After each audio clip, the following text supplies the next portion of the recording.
Hello! Upma నచ్చే వాళ్ళు ఎవరైనా ఉన్నారా? కామెంట్స్‌లో చెప్పండి నచ్చితే. నేనైతే కరెక్ట్‌గా చేస్తే ఒక 4 డేస్ పెట్టినా తినేస్తాను ఉప్మాని. ఉప్మా చాలా హెల్తీ అండి చెప్పాలంటే.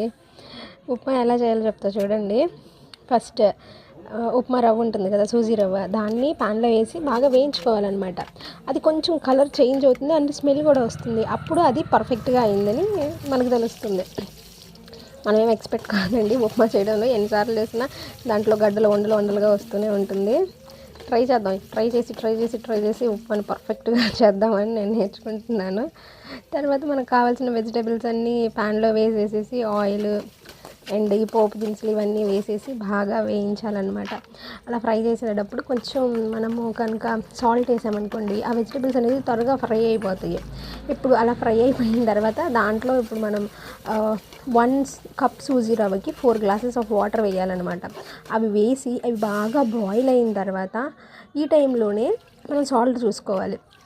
అప్పుడే ఉప్మా పర్ఫెక్ట్ ఉంటుంది. సాల్ట్ లేదనుకోండి ఉప్మాలో అస్సలు తినలేము.